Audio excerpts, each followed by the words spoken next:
First of all, you guys are all together. When was the last time that you all saw each other in person with this many? Last night.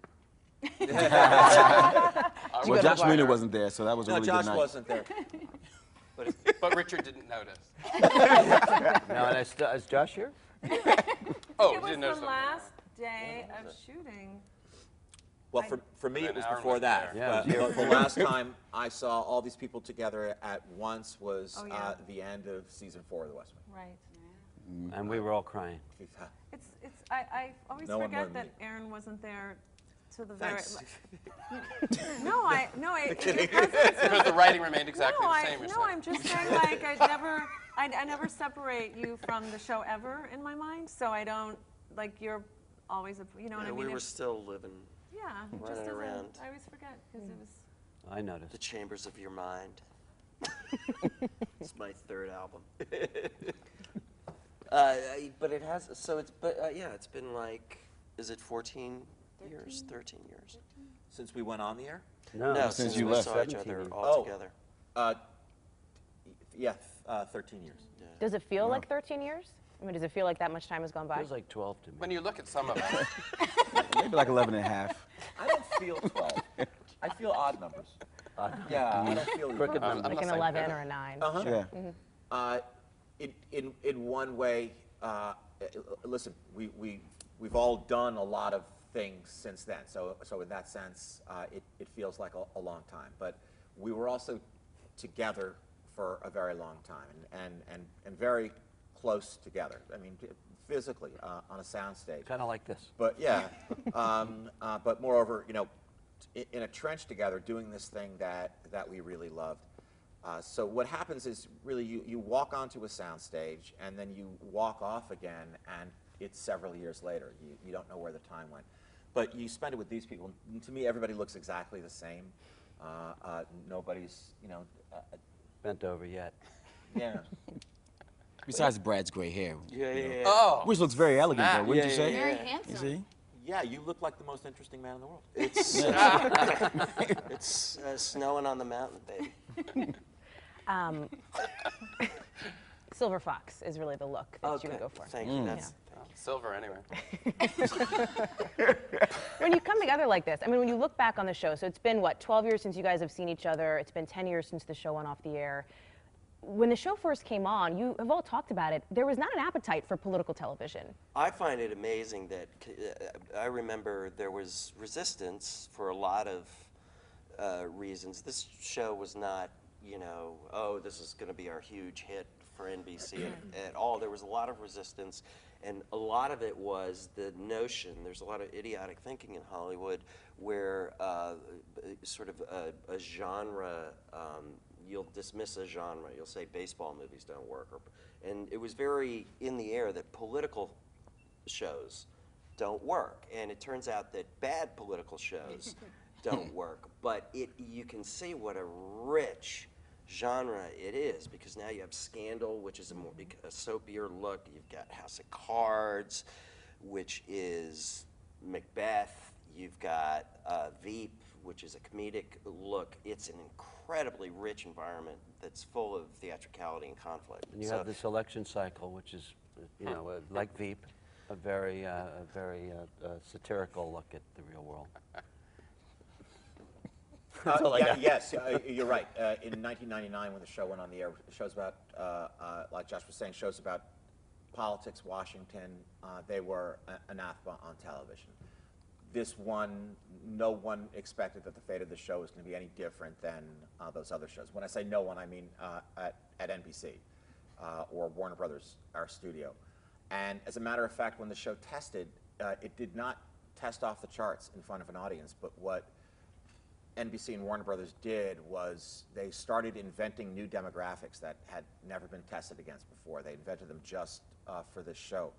4 new demographics: households earning over $75,000 a year, households with at least 1 college graduate, households that subscribe to the New York Times, and the big one, the important one, the one that got us on the air actually, this is 1999, households with home internet access. Which not everyone had in 1999. because it was in the middle of the dot-com boom, and but in those 4 categories, we did test very, very well. We got on the air because dot-coms needed a place to advertise, and in that first year or two, well more than half our ad buys were dot-coms and very high-end products. You know, BMW needs a place to advertise. So, you know, I'm grateful to the dot-com boom for getting the show on the air, but for me, I've really never asked anybody else what their expectation was for the show. But for me, a home run would have been positive critical reaction and just enough people watching so that we could stay on the air for a little bit, so that I could work with these guys for a little bit, and they wouldn't have been disappointed that they signed up for this. I always thought, and from the beginning, and I've said this a few times, that we would last for 2 terms. I've always thought from the irony knew of right you away being that- the most optimistic of anyone in the group about the show. I didn't say it was going to be a good 2 terms. No, but I was, first of all, the pilot, just reading the pilot, and everyone was already talking about the pilot, and I was in debate about wanting even to do television. And, but I read the pilot, and I thought it was that good, but and not knowing the business like you guys do, I just thought this is too fascinating to not last as long as it logically made sense to last, which was 2 terms. And it's before I realized that we were starting in our 2nd year. So I had predicted 8 years because I didn't know that our Bartlett administration was actually in the middle of the 2nd year when the pilot began. I have no punchline. You know, I really Very do want profound, to say Richard. that there's 2 kinds of, the horrible word is product, that comes out of Hollywood, and there's an unmistakable difference.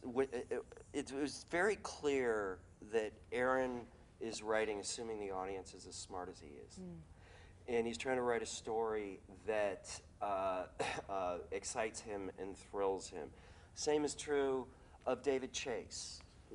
And then there is the unmistakable stench of very bright, creative people telling stories that they're trying to sell, that is not actually exciting them. And I think Aaron was a huge beginning of this amazing world of television now, which it became. When we started this, the notion was, I remember reading it, and all your agents would say, it's too good, it's not going to go. And now we live in a world where a lot of interesting, fresh voices are embraced, and I really think that Aaron was, you know, in succeeding to a certain extent in a mass network market. I think it really opened the floodgates. And it's kind of amazing how it's come full circle. I look at the people who are now watching your show on Netflix, you know, all these years later. I which keep is thinking, man, if we knew they were still watching, we would have worked a lot harder. Yeah, that's you know. Listen, that's I think one of the reasons why we're all here. That it's because of mostly really Netflix.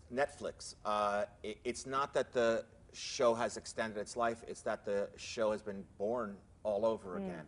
There's a whole new generation of people, college kids and high school kids, who were in kindergarten when we were doing the show, who somehow found the show, and for them it's brand new, and they're just as excited about it as audiences were back then. That apparently it holds up under time. Even though we had beepers in the we have in the pagers. pilot. Pages, right? Well, yes, but also the first people to have BlackBerries.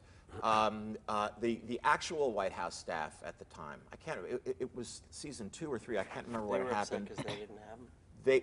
They got them, and BlackBerry said BlackBerry wanted the White House staffers to have these things, and then BlackBerry came to us and said, we want your pretend White House staffers to have these things, and they were fully operational, and nobody had really seen anything like it. So sometimes there's a 7 or 8 page scene in the Oval Office with a bunch of people in it, and you're the guy who has one line, "Thank you, Mr. President," at the end of the scene. And so, you're shooting this scene for 2 days because you've got to get coverage of everybody, and your job is to stand there, listen, and say, "Thank you, Mr. President," at the end. But we wanted people checking their BlackBerries and just sending a quick text during the thing, and Brad would do that, and my BlackBerry would buzz like at the monitors, and I'd look at it, would say, "How's my hair look?" Yeah, that sounds like Brad.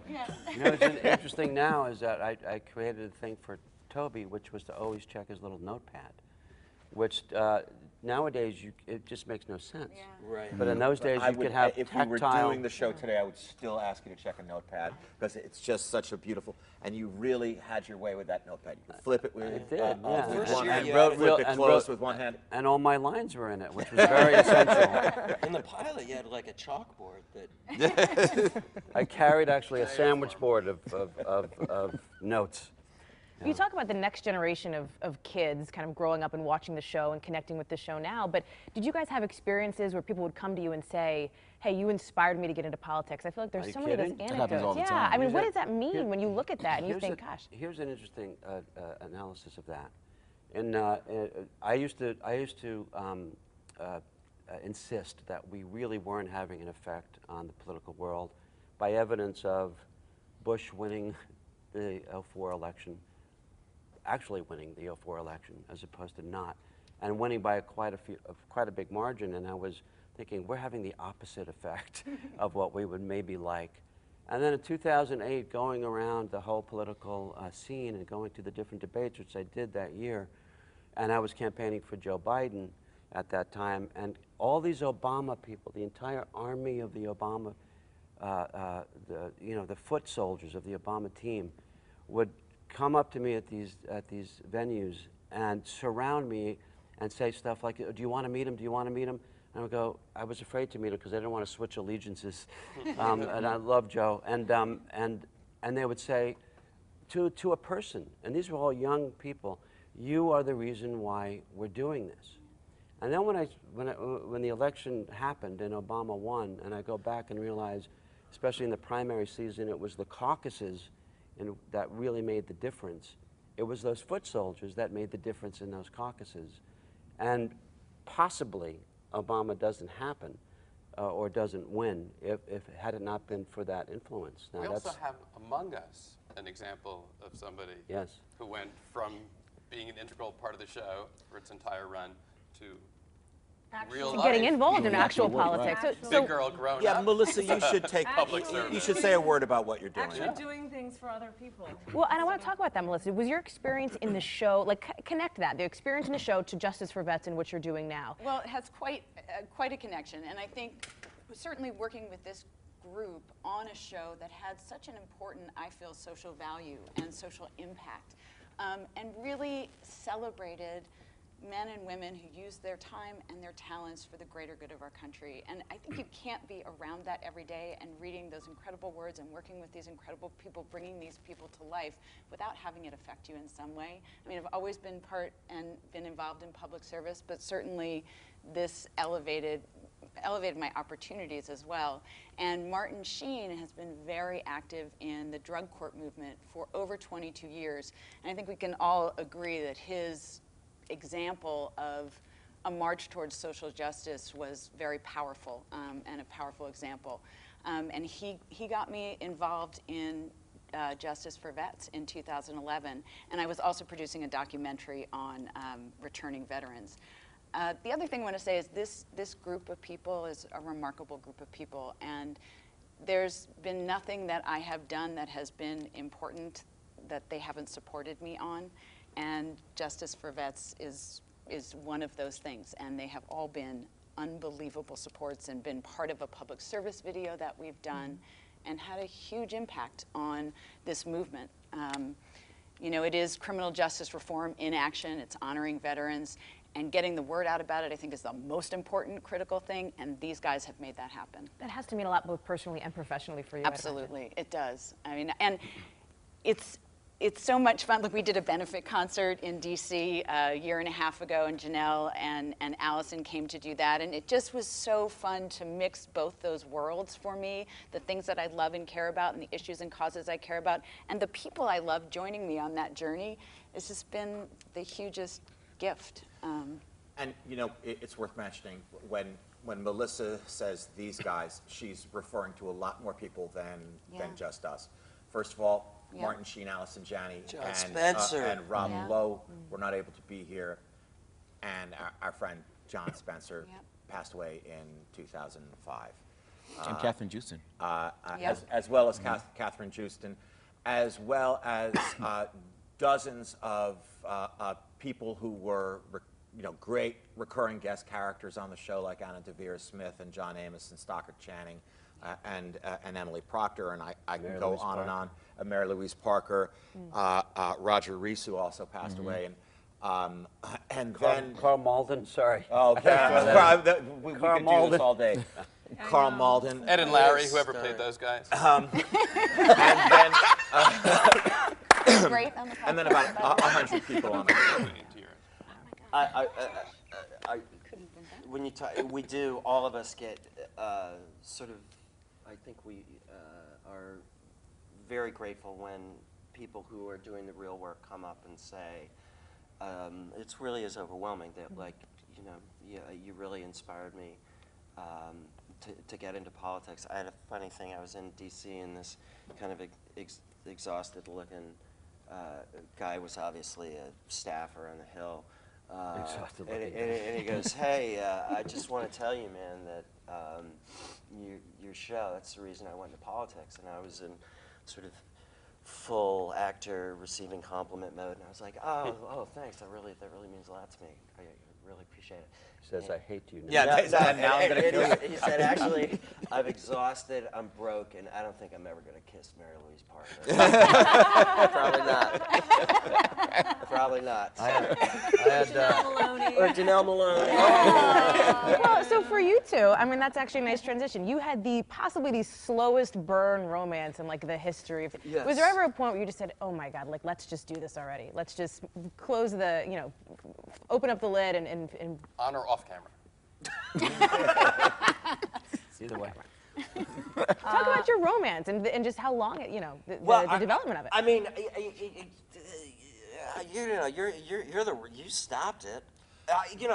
Like at a certain point, I was like, Jesus, we are the most emotionally like constipated, No. I never wanted it to happen. Dramatically, you don't want it to happen. As actors. I didn't want it to happen.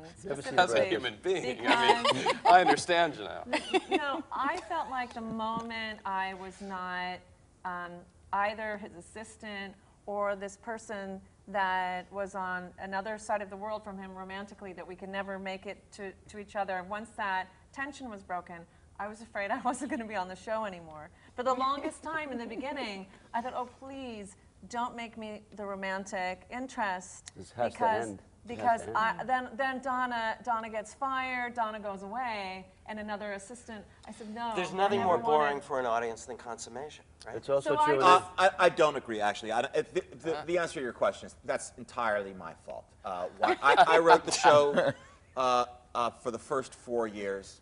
Donna and Josh did not get together during the first 4 years, and that's my fault. And the reason why is that the inspiration for the relationship between Donna and Josh is the relationship that I have with my long-suffering assistant, Lauren Lohman. And it's our relationship. The difference is theirs is also a flirtatious romantic relationship.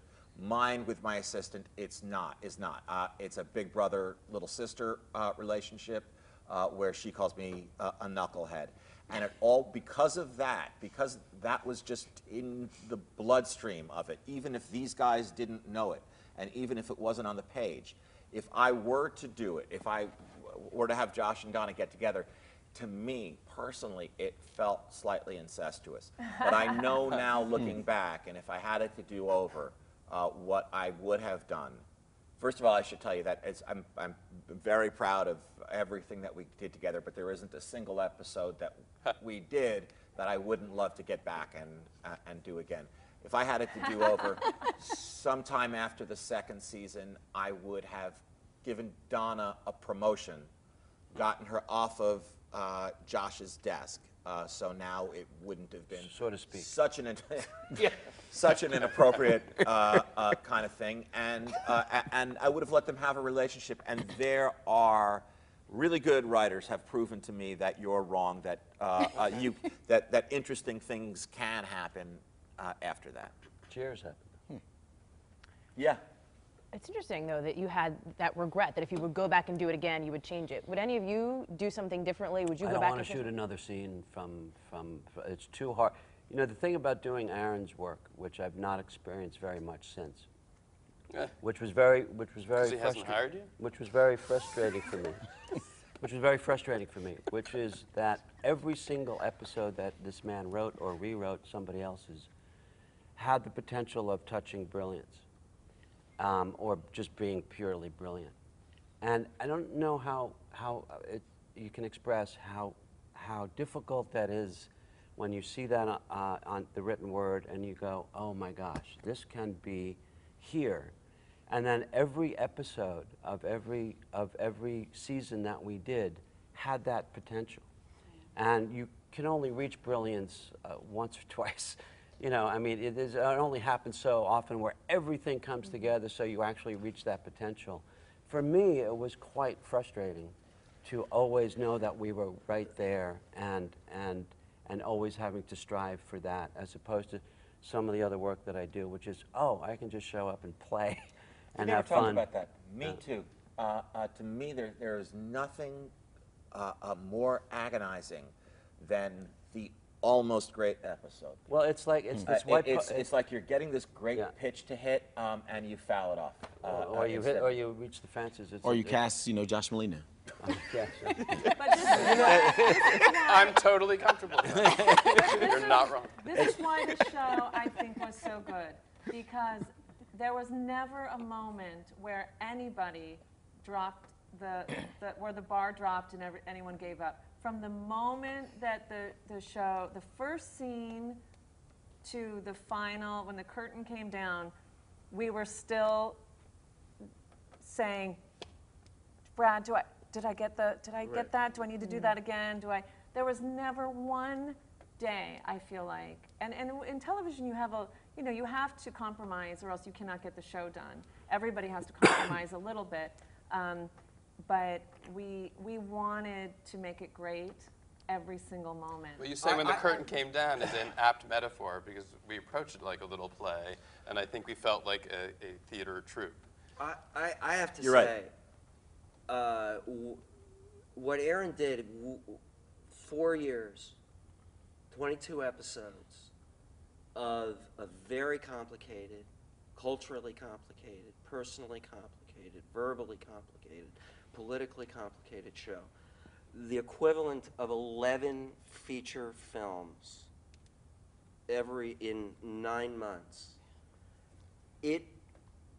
You'll see the great shows now do 10, 8. because they can't maintain the quality.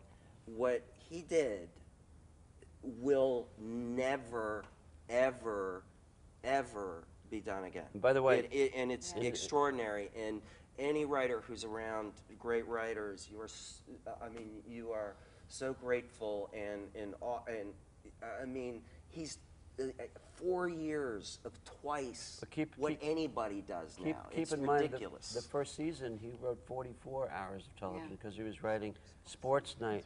And had to constantly rewrite that because Josh couldn't get those lines. And I'm totally comfortable with that. He's not wrong. And my favorite thing was, when, I guess it was pre-email being as big as it is now, but they would deliver the scripts, the hard copies of the scripts would get delivered to our homes. And I remember my favorite thing was when that script would arrive, I would go home, I would close the door, I would turn off my phone, and I would read it from the beginning to the end, uninterrupted, and it was one of the most joyful, pieces of my week, and I miss that so You much. put that script down and you would just say, "Oh my God, Yeah. it's so good." I would go. And you just you I would couldn't go at the believe it. end of reading one of his scripts, going, "Oh man, he got me again." Yeah. I was pissed off. It's like I'm about to cry But you again. know- Yes. But you know what? And what you heard back in the day before Netflix and before people TVR'd everything, was that everyone would shut down their homes, Yeah. put their kids to bed, make sure that they had their drink or their coffee, shut down the phones, and did I say that already? And Appointment so that they television. could Yeah, appointment watch TV. that hour uninterrupted. Partly because you're listening to Shakespeare of our era. Yeah. You're listening to poetry and melody and music in the language that is so rich that you're scared you're going to miss something. It's like watching great Shakespeare, and you don't want to be busy in a theater when Hamlet does his soliloquy. And by the way, he has inspired generations of writers. There's no bigger Sorkin freak than Lin-Manuel Miranda. No bigger freak. Yeah, so we found out.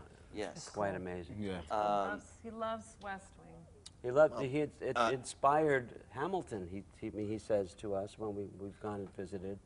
This is a guy who's changing the history of the course of history for theater, creating something so new. It's like West Side Story. It's like, and he cries backstage with us when we go back and visit him because we all of us inspired him to create that. And to me, that's one of the greatest compliments that I've felt, was that we contributed to this kid, I call him a kid, changing the course of theater history. I think it's amazing. It is a huge compliment, and to the extent that there may be any West Wing inspiration in what's come after us, baked into that would be everybody who came before us. Larry Gelbart and MASH, Stephen Bochco and Hill Street Blues, so on. And you can run that thread. I'm sorry, go ahead, Jen. No, I was going to say that it's that Clifford Odets. a little Judge bit of O'Neill, sorry. an end of there was this end of an era, I feel like, when our show ended in this network format with these shows where people could watch the whole year. They'd wake up, you would wake up on Thursday morning after it aired, and the things would be different when you went to get your coffee, you went to a restaurant, because everybody had watched the night before. So if you had a lot to do in the episode the night before, more people noticed. If you had, you could feel the temperature changing, and it's very different now. But I wanted to share, Martin had said something, and I think that we've all kind of said this, is that there's a lot of times when you look back on an experience that was really huge and influential and wonderful, and you think, oh, I wish that I had known how lucky I was, and you regret that. I think that we all went through this wonderful experience, and I can speak for myself, but I think all of us, we actually did it knowing how lucky we were, which is such a gift, because people ask me, was it as fun? Was it fun? Was it as fun as it looked? And I always say, oh, it was so much better. But there's two things I want to add to that. I remember going off of how blessed we were.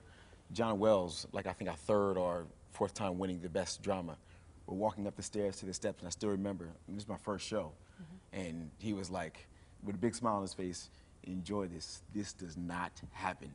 It does not happen. I remember him saying that and just taking it all in and realizing, Yeah. wow, this is But that must have been mind-boggling for you, because it was your first show. I mean, it was your, and you look at the parallels, I would ask you about this, between you and Charlie. I mean, did you feel like he was you and you were him, and there was sort of the connection with your character? I mean, I felt there was a lot that happened off screen that Aaron was so brilliant in bringing on screen in terms of the relationship between myself and Martin.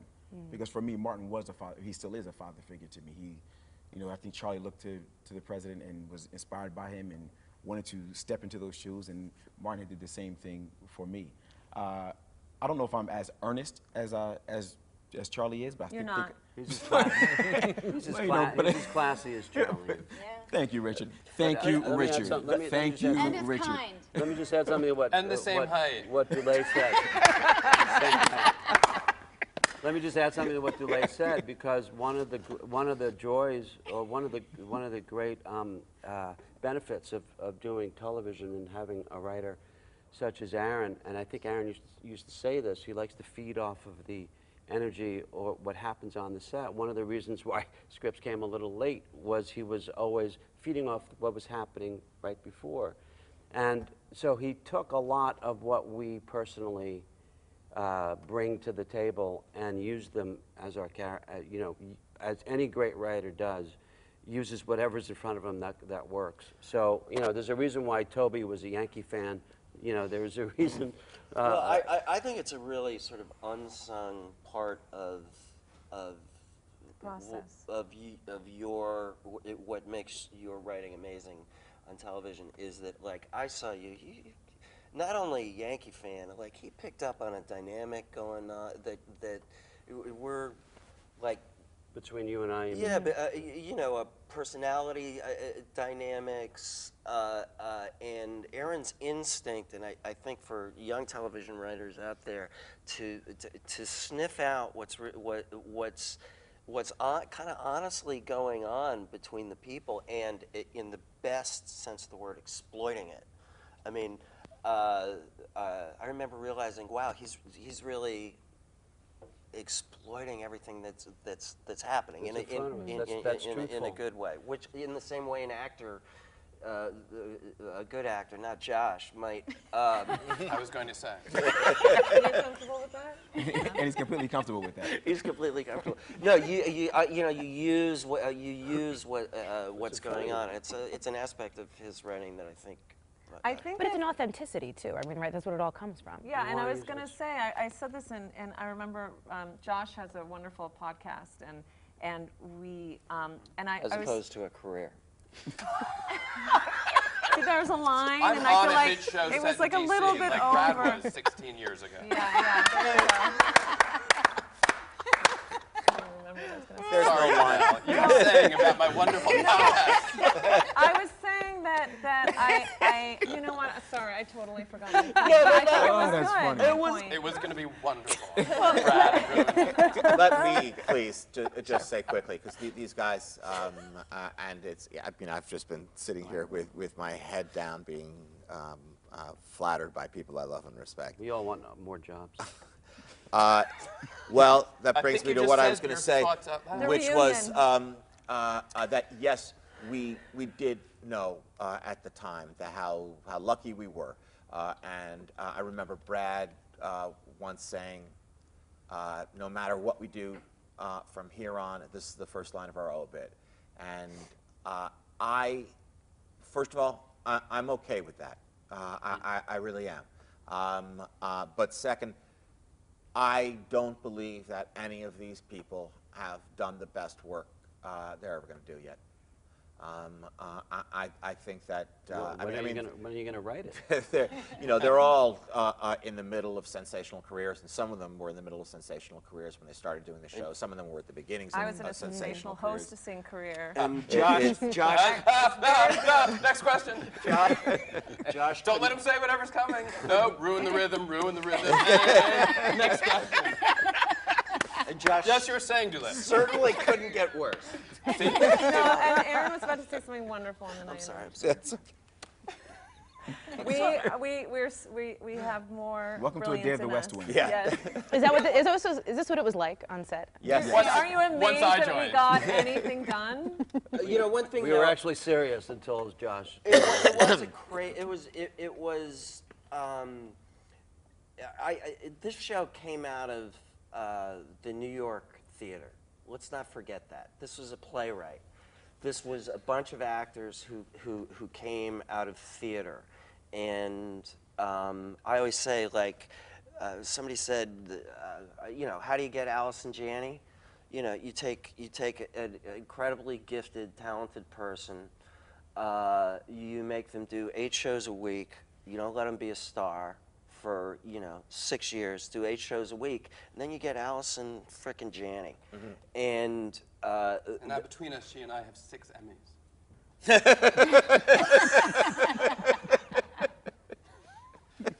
Granted, she. It's true. I wasn't gonna. I love it when he has to explain his joke. But I always thought that was a big part of this. It was a bunch of theater people, and acting on that show, you know, it felt like a basketball team, or it felt like, you know, it was like boom, boom, boom.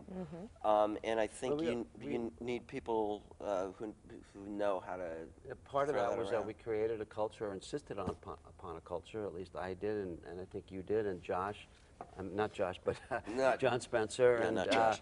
where we had to actually rehearse and figure this stuff out. The nomenclature in this world was different than some of us understood. We had to understand the policy. We'd get Lawrence O'Donnell down, or we'd get Aaron down, or we'd get Peggy Noonan down, or Dee Dee Myers early on.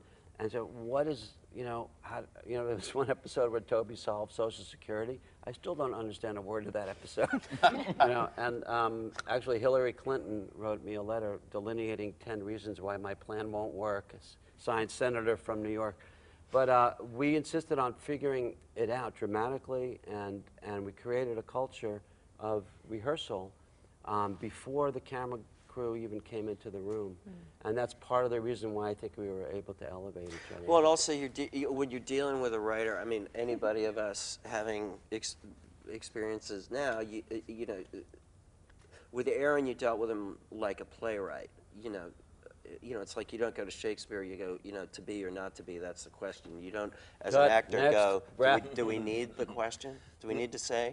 I mean, we get that so that was interesting. It doesn't happen in Hollywood, where very bizarrely you'll get on sets and the words are still in play, which is a different way of working. There's one more thing I need to say about the fact that he had a partner in all of this that we adore and love. Tommy Schlamme and Aaron have worked together many times, and Tommy's part in this was as important as any other element, in that he knew how to stage this and bring it to life. He understands and adores actors. He adores great writing, and he's got a heart and a mind that helped us meld together right from the beginning. And that, combined with Martin Sheen, who kind of established the heart of the show, and the love that we all feel for each other really starts with the Pope, which is Martin. And he is an unending, infinite well of love for everyone, and especially for us. And to work on a set where from the top down that's established was probably the greatest gift that set this whole thing in motion. Joshua, for you, I imagine that you sit here and you're with your castmates from The West Wing. You mentioned you're on another show, I hear, based in D.C. as well. Do you draw parallels in your job now with The West Wing? I mean, how do you compare it's obviously a different character in Scandal. It's less pure of heart, you know, but. On Scandal, sex happens on camera. In contradistinction to The West Wing.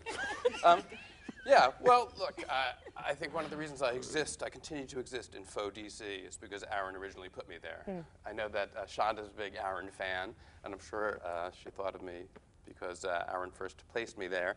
And yeah, I've made a good career playing politicos, political wonks.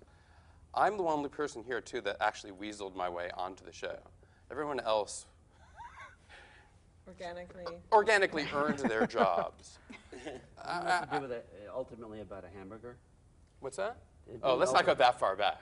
Okay. But when I heard that Rob Lowe was considering leaving the show, I did write I cast my rod. I did a big fishing expedition, and I basically sent an email to Aaron saying, if that happens, how about somebody who's less handsome, less well-known, and willing to work for less money? But hadn't you already? And that is true. That is substantively what I said. To his great credit, classy man that he is, he wrote back saying, we were already talking about the possibility, Tommy and I. I don't believe it for a second. Were you? Because hadn't you already been thinking of him? Not really. Yes. Not only had I been thinking of him to come in and, I don't want to say replace Rob, but become a regular on the show after Rob left. To be honest with you, I would have brought, if Josh was available, I would have brought him onto the show even if Rob hadn't left. You don't, when you meet an actor like everyone here, who's that good and who you enjoy working with that much, who's also that good in the huddle, that good in the clubhouse, that great for morale, but who is that good, you want to put them in your pocket and work with them every time because it's so rare. Despite the joking around, you know, obviously Josh Molina is one of those people too. You guys hear that? No, I wasn't listening. What happened? Use that part. And he once saved my life in a bowling alley. Is that true? Is that a true Well, story? that's another segment. I may have Heimlicked him. Did you really? Yeah. Quickly, Reader's Digest version. What happened? One of the great perks of participating in a Broadway show, I was in A Few Good Men with this guy too, is that you get to participate in the Broadway Bowling League, which is about as glamorous as it sounds. The Marines from A Few Good Men bowl against the cast of A Chorus Line. Happens once a week. Aaron would always join us. One of these bowling sessions, he, in a typical magnanimous gesture, bought a huge tray of hamburgers. He picked one up, took a comically large bite before it was his turn to bowl, and began choking. We all thought it was shtick, so we pointed and laughed. Then his eyes got a little buggy, and he fell to the ground. And in a rare moment of reacting with poise in a crisis, I picked him up and I Heimlicked him. I broke 3 of his ribs, I think. Is that true? Yeah, there was some rib stuff that's very common. Even if it's done correctly. Heimlich somebody, but you don't care at all when you can't breathe. And Josh really did, he really did save my life. I would have died, which is not why I was going to say, in a perhaps cast him not in everything unrelated I've note, ever done. in a perhaps not unrelated note, I've gone on to appear in most of what you heard. It's unclear whether he thinks I'm a good actor or just likes to have me around when he's eating. And I'm comfortable with either scenario. Was the impetus for the podcast, Josh, was that West Wing withdrawal? Why start that up? It was a Desperate need for attention. in part, and a desperate attempt to connect myself to the early, really good years.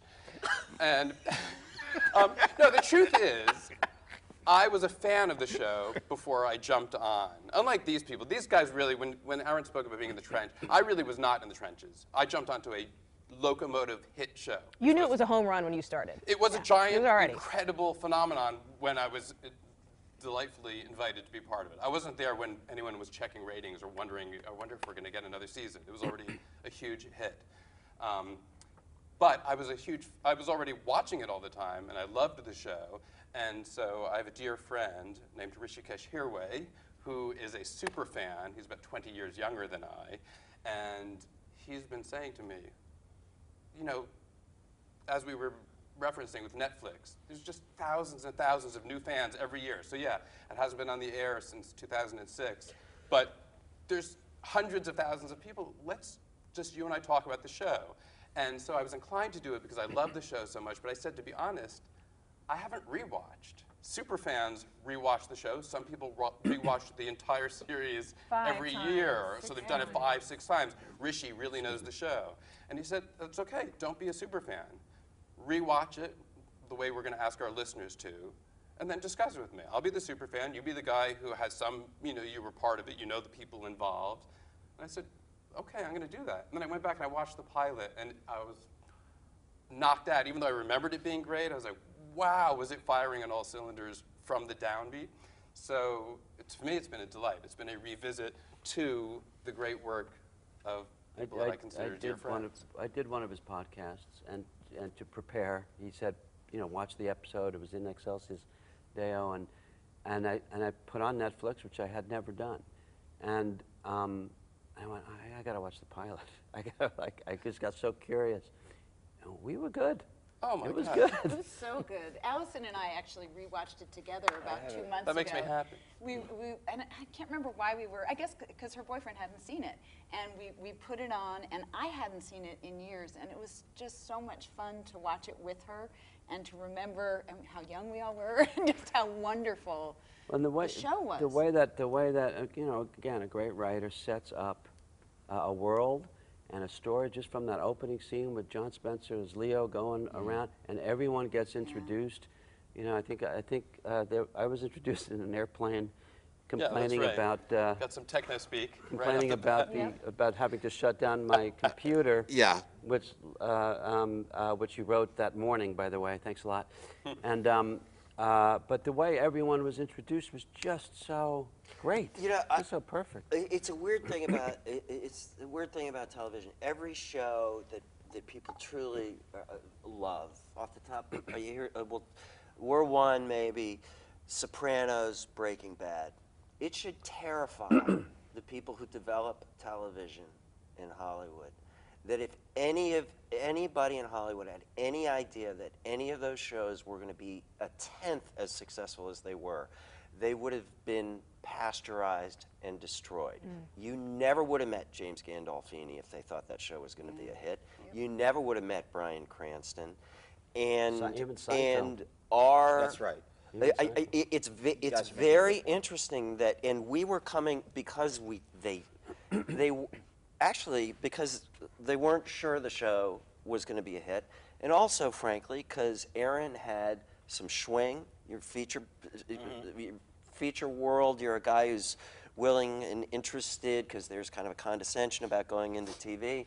You start getting notes, and you can't write that way, and you have a kind of a you had the power to be able to say, I'm going to do it the way I want to do it. That's where you get interesting shows. And I want Allison Janney, and I want Richard Schiff, and I want, you can't make me cast that other person that you think is a more generic version of what America wants to see. Let me cast the finest actor, and I think that really had, I mean, you can't imagine the show without the talent of Allison Janney, or any one person. Going back to the pilot, because I came on the third episode, and I was able to watch the pilot before I auditioned, and I called my reps afterwards. I said, first of all, this is like the greatest pilot I've ever seen.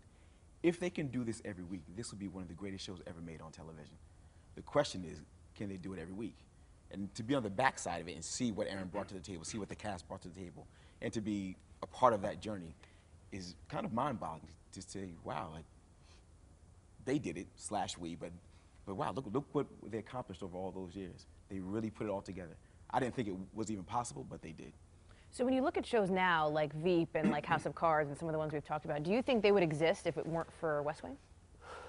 I don't think so. I don't think Donald Trump would exist without Veep.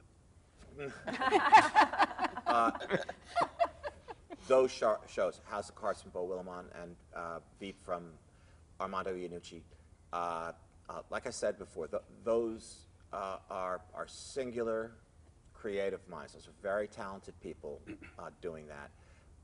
Perhaps the West Wing broke the you can't do a show about politics rule, but my guess is that you know, HBO and in the case of House of Cards, Netflix wouldn't have really cared about rules anyway. But the important thing is that like I said, to the extent to which there may be some West Wing inspiration in those, it's the inspiration from a lot of people that came before us is baked into the West Wing. So that's what you're supposed to do. So much of what was in the West Wing was based off of what was happening in the political world at the time. Looking at where we are in the political world now, you've referenced it a couple of times, is there any sense that you're like chomping at the bit to do another series or to be involved in another political series reflecting what's happening now in this current age? Everybody. Go ahead. I don't think a day goes by where I don't see what's interesting to me. We watch what fiction can get at the truth better than nonfiction. We watch the news and we see people presenting publicity. They know they're being filmed and they're presenting publicity. It's very interesting with fiction, you're able to go back and see a politician struggling with something, struggling with the consequences of it. You're actually able, weirdly, I think, to get to the truth of it in a way that sometimes the evening news can't, because they're coming on presenting what they want to do. I think that was a sort of fascinating aspect. One of the things that comes up is. But I see episodes. Oh, you must. I'm sorry, but don't you walk around going, oh wow, like I think of like those guys crashing a White House, dinner, and I just think, oh God. Listen, there's yes, there's probably a moment every day when I wish I could get the show back for one more episode. Part of it is because I miss my friends, but another part of it is because there's something going on in the world it's incredibly interesting and kind of it will make me emotional. And I'll want to get at it.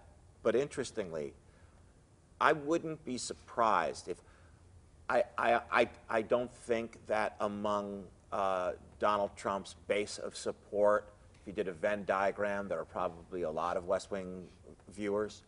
But to the extent that there might be some, I think that they believe that Donald Trump is their Jed Bartlett. A guy who can just get things done, and any crisis that comes up, we can take care of it by the end of the hour. Something that seldom happened on the West Wing. We got very little done, right? Yeah, but the important thing was Kind of like the real world. yeah, and they also lost as much as they won. But the important thing always on the West Wing was that we, the audience, understand that these guys get up in the morning trying to do some good, trying to work for the public service as something that's very important to them, and that their intention all day is a good one. Once you nail that down, then you can have them slip on as many banana peels as you want, and lay those down as obstacles. As long as the intention isn't cynical. Isn't cynical. One of the sorry, go ahead. Go ahead. Well, one of the surprising things going into the real world and meeting the Clinton White House and even the Bush White House was how many people like that are actually staffing senators and staffing in the White House, that people really get into it for the sake of making the world a better place and want to do public service. However, if we were to create a Trumpish type character, not even Frank Capra would have gotten away with it. It's so beyond, and I'm sorry, but it's so beyond the realm of what we could have even created on the West Wing, because people would have said, oh, come on, this is ridiculous. No one would ever believe that. That's where I think we are in the real world. No one would ever say that. No one would ever do that. And I think part of the reason is what Brad was talking about, and how television has changed, and the way that we have to go after ratings now, and where the news is right now, where ratings are driving what gets on the air, I think has fed to this phenomenon, which is out of the realm, to me, of the reality of what we create. Not to be, and you can, if we're not allowed to be partisan, but I always say the fakest thing about our show was we had rational Republicans. I mean, I don't believe that. Yeah, I disagree with that. In what way? I think there are rational Republicans. We may not necessarily agree with them, but No. But I think there are rational Republicans as well. But we would never get away with, because it would have been seen as condescending, if we And setting up a straw man, if we had had the kind of obstructionists if we had the guy that Jed Bartlett was running against saying that a Mexican couldn't adjudicate something, it's beyond. It would have been offensive. I agree. It's offensive. But what Patty Chayefsky would have done is he would have done actually what your very own Lawrence O'Donnell did, and also our very own Lawrence O'Donnell did just the other night. I think it was Lawrence. It may have been Rachel, but I'm pretty sure it was Lawrence.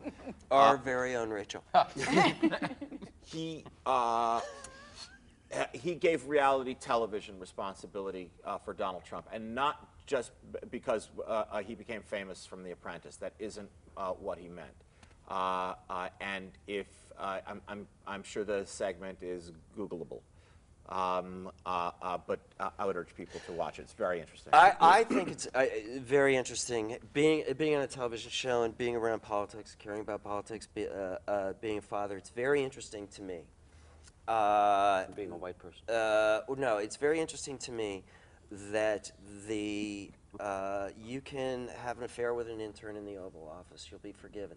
You can rush to war based on false intelligence without a plan. You'll be forgiven. It's very interesting to me that the death penalty in politics is reserved for what we need to worry about, being bad on television. It's unforgivable. It is unforgivable. And I think that is part of the Trump phenomenon. He's fantastic television. He is fantastic television, and a lot of horrible things can be really wonderful television. But you wear the wrong makeup, you talk, You have sweat on your lip. Howard Dean screams, get out. It's unforgivable. It's fascinating to me that when we conduct our public discourse through television, and it always comes down to, they seem presidential. Do they seem? Well, apparently I seem like I used to work in the White House. Martin Sheen, who I adore, would be the worst president ever. But he seems presidential. It's a low bar. The relationship between seeming and being is casual. They're not even dating.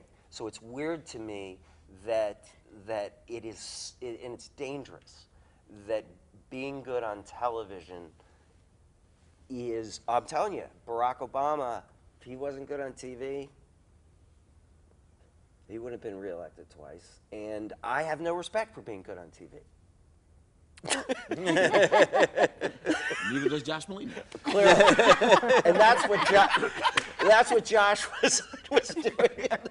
Obama was reelected once. No, I'm with Josh on that. Thank you, Aaron. Yeah, words Very have meaning. profound, Josh. Who would President Bartlett endorse? You tweeted about it. Go ahead, Brad. Oh, Hillary. Sorry. You know, Hallie,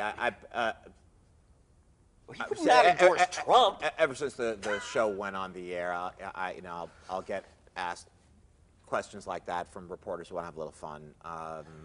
What would Bartlett say about?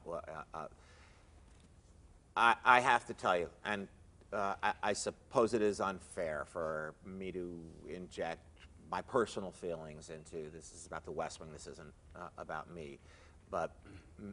Maybe this is enough of an emergency to put that behind. I believe we're in a terribly dangerous situation right now, where a person, I'm not talking about his racist statements. He doesn't know anything, and it feels to me like he simply. Mrs. Clinton uses a gentle word when she says he doesn't have the temperament to be in the White House, and say, even if you don't agree with Hillary Clinton, at least you're, she's a sober-thinking person, and at least you're okay with her being near the football. All Kim Jong-un has to do is troll his Twitter account, and terrible things will happen, and I'm not joking around. So now I'll get back to the nicer version of your question. Of course, Bartlett would endorse Hillary Clinton if he were a real person. Who in the primary season would it? Oh, in the primaries? That's a really interesting question, and that would have been something fun to dramatize during the seasons when I wasn't around. How does a lame duck president behave in this situation? And I guess I need to say now, because I am not, the last thing I want to do is criticize anything that happened in the seasons that I wasn't there. I'm not able to, because I Didn't watch. have never seen an episode of the show from seasons 5, 6, or 7. And the reason why is that when the press release went out that Tommy and I were leaving the show at the end of season 4, Larry David called me. He had left Seinfeld early. The show went on without him. And he called and he said, listen, I know how you're feeling right now, but I have to tell you something, and you have to believe me. You can't ever watch the show again because you're going to watch it, and either it's going to be great and you're going to be miserable, or it's going to be less than great and you're going to be miserable. But either way, you're going to be miserable. And I just figured, well, Larry David is professionally miserable. You know, that's just Larry. So they sent me what was episode 501, episode 5, season 1. They sent it to me VHS on half-inch tape, which is how we watched things then. And I put it in my VCR, and I don't think 20 seconds went by before I dove at the VCR and turned it off because, and I don't know whether it, no idea whether it was great or less than great. Was Josh in that scene? I did some great work. It just felt like I was watching somebody make out with my wife.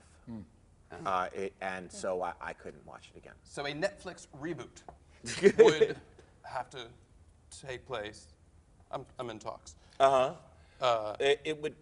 There would be a dream scenario. It I would be a kind of a don't new know how hard exactly thing. we reboot the show. Believe me, there are nights I think of how it would work exactly. But what I was not Do you think knowing about what it, went rebooting on. the show? I'm sorry? Do you think about it, bringing the show back? Doing a reunion hour or a reunion movie? If there was a way to bring it back, if there was a way to bring it back without harming its legacy, I would. Would you guys? In a Of minute. course. You know they have Yeah, Muppet I would do Babies. it. You could do West Wing Oldsters. And I think Janelle said instead of a walk and talk, it would be a walker and talk. But at the same time, I mean, my personal feeling is I think that the only thing we can do is mess it up. That's my personal feeling. I mean, it was, especially the first 4 years, was so great and just such a lightning striking in a bottle. It's But let's sometimes try you say, anyway. you know what? You could mess it up if the way you were doing it was just to do it. You know, gee, what if everybody got together for Christmas at Jed Bartlett's place in New Hampshire and told stories, and then we basically made it a clip show. Right. Will's funeral. The episode where Will Belly dies. Yeah, because I'm the only one who's not available. If Aaron wrote it, it would be good. It would have to be Will's That's funeral. nice of you. Has there been anything about this last, 45 minutes? Has there been anything about being together again that has surprised you? Thought it would be more fun. I am surprised. I'm surprised that you're here. I understand the Josh dynamic, but over the 3 years that I wasn't there, just the rhythm of it is astonishing. They've been doing this for a while to Josh now, clearly. And vice versa. Who could deserve it less? And listen, I think that it started. There's usually a period when someone new comes on the set, whether it's guest cast or in Josh's case, a new series regular. There's a period when that actor is, they're the rookie on the team. They're supposed to carry their luggage to the bus and everything, and they're certainly going to behave themselves.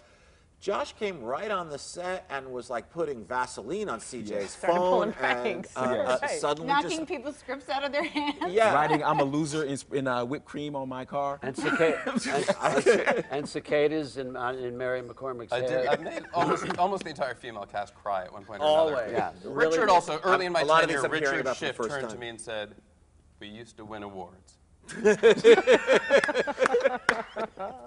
That was his take on my arrival. And I wasn't trying to be funny, I was just being truthful. No, I cried. You guys clearly have a blast together. I mean, even now, Yeah, we do. yeah, it's amazing to watch. Thank you so much for doing this. Thanks a lot. Thank This was really wonderful. Hello, Today fans. Thanks for checking out our YouTube channel. Subscribe by clicking that button down there and click on any of the videos over here to watch the latest interviews, show highlights, and digital exclusives.